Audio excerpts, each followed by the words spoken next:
रामकृष्ण आणि सर्वांना. आज दिनांक 3 जुलै 2026 वार आहे शुक्रवार. माऊलींच्या पुढच्या सेवेला मी सुरुवात करत आहे.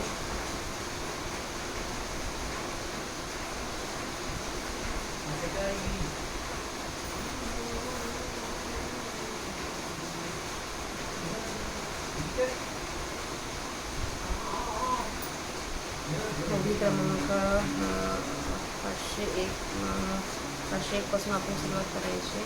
गणपती बाप्पांना नमस्कार करूया. वक्रतुंड महाकाय सूर्यकोटी समर्थ निर्विघ्नं कुरु देव सर्व कार्येषु सर्वदा अलंकार परिपूर्ण भूमी पवित्र दिनांत ज्ञान राजा सुपाल दया आठविता महापुण्यराशी नमस्कार आणि चालू जैसा धरा का दंद्रिया हतीरा न विसंबे भांडारा बद्धकू जैसा एकलौकिया बाळकावरी पडवणे टाके अंबिका मधु विषय मधुमक्षिका लोभिनी जैसा अर्जुना जो या परी अंतकरण जतन करी नेबी उभे टाके द्वारी उभे यांचा म्हणे काम बाबूलाही केले हे आशया असे आले देखील तरी जीवा टेकेल म्हणून तिने बाहेर दित जैसे तातोगा पती फळासी करी टेहाळणे तैसे प्रवृत्तीचे सचेतेने वाणे पण हा सकट आटणे संयमावरी करणे बुजवणे घालणे मनाच्या माघारी प्रत्याहाराच्या ठाणांतरी जो यमदम शरीरी जागविले आधारी नाभिकल्ली बंधत्रयाचे भरती चंद्रसूर्य संपुटे स्वे चित्ते समाधीच सेजेपासे बांधून घाली जाण्याचे चित्त चैतन्य समरसे अंतरले अगा अंतकरण निग्रह होतो हे जाणीव हा ती येते विजय ज्ञानाचा फल ज्याची आज्ञा आपण श्री वाई अंतकरण मनुष्य कार्य जाणून ज्ञानाची तो इंद्रियार्थेषु वैराग्य मनहंकार एवच जन्म मृत्यू जरा व्याधी दुःख दोषानुदर्शनम आणि विषयामध्ये वैराग्याची नीती प्रवणी मानसिकी द्वितीयाती मम्मिली अन्न लाळन गोटी देवी रसना अंगण सोयी अलिंगन प्रेताशिया विष खाणे नागवी जवळ धरी नरी रवी व्याघ्र वरा न वत्सवे वस्ती जीवी दडाळीत लोहरजी उडीन घालवे जैसे न करवे खुशी आजगनाचे अर्जुना देणे काळे ज्यासी विषयवर्धन आवडीने इंद्रियाचे ने तोडे काळीच जाऊन ज्याशा मुनी आलस्य वियातिकार्ष यमदमी सामरस्य ज्यासेवा तपव्रतांचा मेळावा ज्याच्या काही पांडवा युगात गया जया गावा आतू येता बहु योग्याप्यासे हावं विजनाकडे धावं न साहेजो नाव संगतांचा नाराचाची अंतुरणे सूर्यपैकी लोळणे तेसे लेखी भोगणे ही केसे स्वर्गाते मानसे एकोणी मानियसे तुहिले तुशी तळदैसे श्वानाचे काम ते हे विषय वैराग्य जे आत्मलाभाचे भाग्य येणे ब्रह्मानंदा योग्य जीवी होतो ऐसा उमयभोगी त्रासू देखील जेत भोग असो येत जाणारही वसू ज्ञानाचा गुण आणि सजाळाची ये परी इष्टपूर्ती करी पैरी ठेवले बने शरीरी वसवणे वर्णाश्रम पोषके कर्म नित्य नैमित्तिके त्या माझी काही न टके आचारिका परी मी या केले काही माझे निघाले ऐसे नाही ठेविले वासने मागे जैसे अविचितपणा वायुचे सर्वत्र विचारणे का निरभिमान उदय जणे सूर्याचे जैसे का श्रुती स्वभावता बोले गंगा काळजीविना चाले तैसे अवष्टंबहीन भले वर्तन जायचे ऋतू काळी तरी फळतीत वरी फळलोही नकी त्या वृक्षांची ऐसे ऋती कर्मी सणा तेव्हा मनी कर्मी बोली जेथे अहंकारावठी झाली कावेची काढली दोरी जैसे शंभदेवीनं जैसे अभ्र आकाश असते आकाशे देही कर्मी जैसे ज्या सेवा मध्यपांगीचे वस्त्र लेपा हातीचे शस्त्र बैलावरील शास्त्र बांधले आहे त्या पाळी देही ज्या हे त्याची नाही निरंकारता पाही त्या नाव हे संपूर्ण जेथे दिसे त्या त्याचे ज्ञान असेल ये विषय येणारीसे बोलू नये आणि जन्ममृत्यू दुःख व्याधी वार्धक्य कलेशु ये अंगा न येता दुःख जुळून येतो साधक विमासी का उपसर्ग योगी पावे या पुरे या ओथंबा जिने वैर जन्मांतरीचे सर्प मनोनीच नवसे तेवी अतिता जन्माचे विने जे म्हणून डोळा हरण न गिरे धाई पोत न झिरे तैसे काहीसे न विसरे जन्म दुःख अनेक रोगा ते निघाला हा मुक्तारंधरे निघाला खटमी या साठीला सुचसुनी ऐसे ऐसिया परी जन्माचा कंटाळा धरी म्हणून आता न हे ने करी जेणे ऐसे होय हरिमा ओमचा वया जुंबावरी जैसा या डाया ही बैरा बापाचे या पुत्र जसे मारी लियाचेने लागे पाठीचा जे विसोड मागे तेने आक्षेपे लागे जन्मापाठी परिजन्म ते लाजन सांडी जायचे हे निज संभविराने ते जन झिरे जेवे आणि मृत्यूपुढे आहे तुमची कल्पाती काप आहे परी आजेची होय सावध जो माझी अथवा म्हणता येडी थडीयेची पाडू सुद्धा पोहणारा आयता काशी जेवी कान पावतारणाचा ठाव सांभळीत जैसा ओढण सुई जो घाव न लगताचे पाहेचा पेना वाटवता तव आजेची होई जे सावधा जीवन रिगता औषधा घेवी विजय देवी एरवी ऐसे घडे जो जळता घरी सापडे जो पवन पवाडी वाहन न खालो सोडिये पाथरू गेलो तेसेने जो बुडाला तो बोंबे सगळेने मला कोण सांगे म्हणून समजतेसी वैर जया पडेले हाड खाईर तो जैसा आठ प्रहर गरजून जसे. आपल्या 550 ओव्यांचं वाचन झालं. त्यांच्यात आपण मराठी करतो बघू. आणि ब्रह्मराक्षस अथवा अस्सल सर्प जसा आपले धन असलेल्या घराला विसरत नाही अथवा योद्धा जसा हत्याराला विसरत नाही अथवा लोभी पुरुष जसा आपल्या खजिन्याला विसरत नाही एकुलत्या एक मुलाला जशी आई कधी विसंबत नाही अथवा अशी मधमाशी मधाविषयी लोभी असते.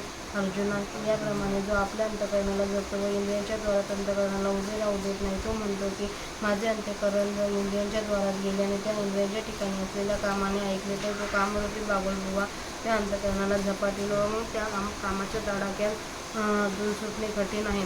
तसेच इंद्रियांच्या ठिकाणी असणारी आशारूपी डाकीन ही या अंतःकरणाला इंद्रियांच्या द्वारे पाहिल्याबरोबर त्याला झपाटेल मग जीवावरच येऊन बेदेल म्हणून तो पुरुष भीतो. ज्याप्रमाणे घराबाहेर ढालगजपणाने वागणाऱ्या स्त्रीला तिचा दांडगा नवरा बाहेर फिरकू न देता तिला घरात कोंडून ठेवतो त्याप्रमाणे आपल्या मनोवृत्ती बाहेर इंद्रियाकडे जाऊ नये म्हणून तिच्यावर तो पहारा करतो. चित्ताला संकोच होण्याकरिता देहसुद्धा चिरतो व इंद्रियांची समजूत घालून त्यांना दुष्कारून निग्रहावर आणून ठेवतो. या शरीरात मनोरूपी महाद्वारात अंतर्मुक्तीच्या पहाऱ्याच्या जागेत जो यम व दम या उभे जागे ठेवतो.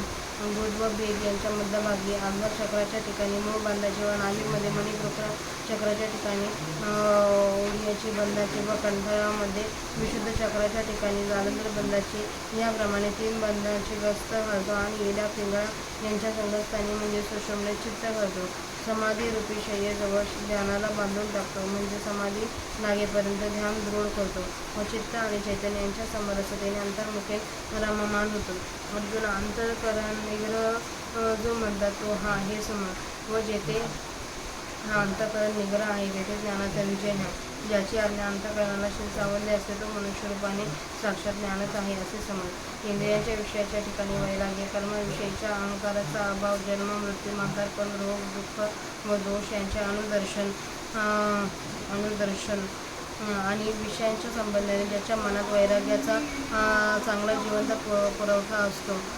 ओकलेल्या अन्नासंबंधी ज्याप्रमाणे लोभ जीभ लाळ घोटीत नाही अथवा प्रेतास आलिंगन देण्याकरिता जसे कोणी अंग पुढं करीत नाही जसे कोणालाही विष खावत नाही जळत असलेल्या घरात प्रवेश करवत नाही व वाघाच्या दरीमध्ये वस्ती करण्यात जावत नाही रसरशीत तापलेल्या लोखंडाच्या रसामध्ये जशी उडी घालवत नाही किंवा अजगराची उची करवत नाही. अर्जुना तितक्या मानाने ज्याला विषयांची गोष्ट आवडत नाही व जरी इंद्रियांच्या द्वाराने मनाकडे कोणत्याच विषयाला जाऊ देत नाही ज्याच्या मनात विषय सेवण्याचा कंटाळा असतो देहाच्या ठिकाणी रोडपणा असतो व यमदम करण्यात ज्याला आनंद वाटतो. अर्जुना ज्याच्या ठिकाणी तपाची व्रतांची गर्दी असते व ज्याला गावात येताना प्रलयाप्रमाणे संकट वाटते योगाभ्यासाविषयी ज्याची आधी उत्तर इच्छा असते व एकांतात राहण्यासंबंधाने ज्याच्या मनाची ओढ असते व जनसमुदायाचे त्याला नावही सहन होत नाही. बाणांच्या शेणीवर जसे निजणे अथवा कुवाच्या चिखलात जसे लोळणे तसे तर लेकीचे भोग भोगणे मानतो.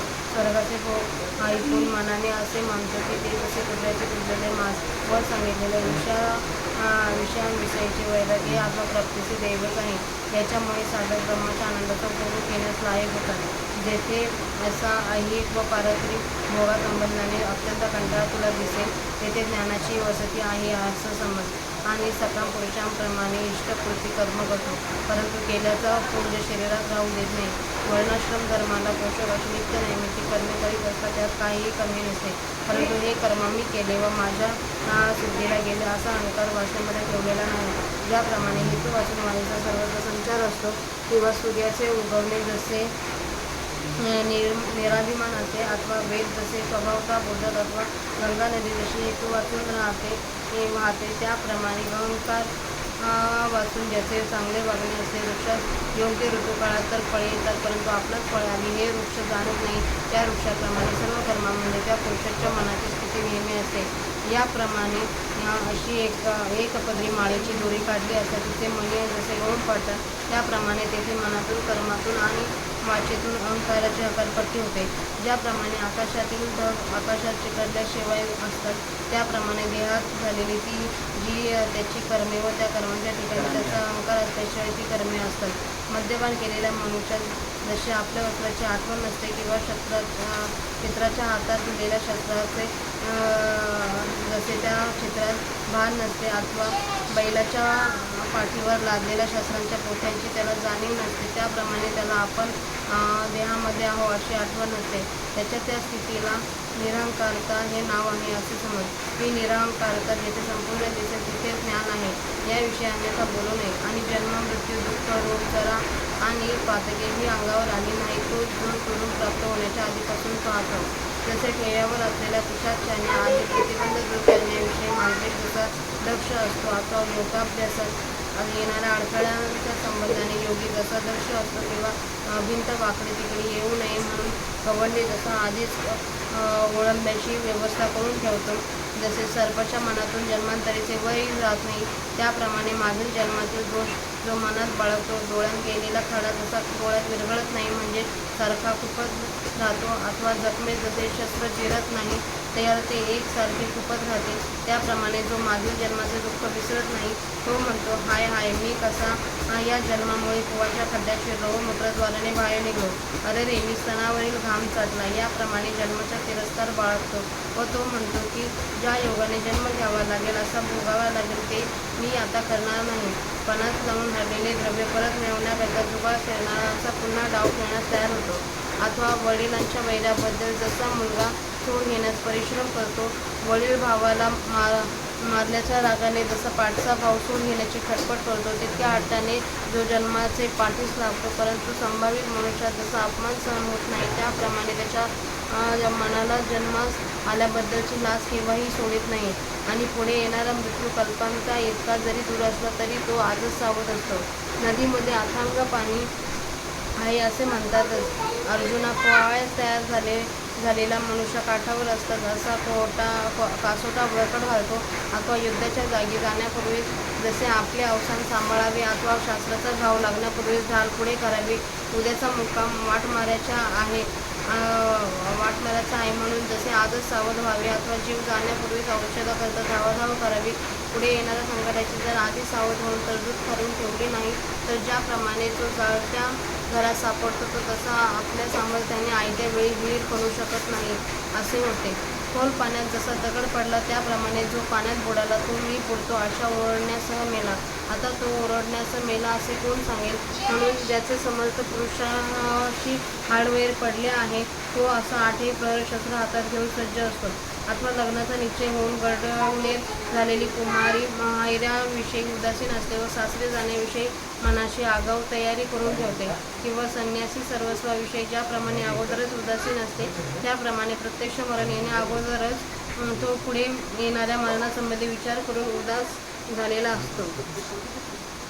अर्जुना याप्रमाणे जो मनुष्य जन्माने भावी जन्माचे निवारण करतो व जो या मनुष्य देहाच्या मृत्यूने पुढे येणाऱ्या मृत्यू नाहीसा करतो व आपण जन्मक्षयातील अशा रूपाने उडतो, अशा रीतीने ज्याच्या अंतःकरणात जन्म मृत्यू हे काट्यांसारखे सलत राहतात त्याच्या ठिकाणी खरोखर ज्ञानाची काहीच उणीव नसते.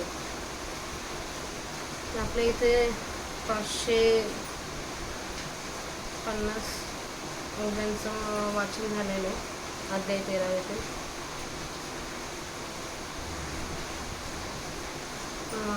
झालेली आजची माऊलींची सेवा माऊलींच्या समाधीवर अर्पण करूया.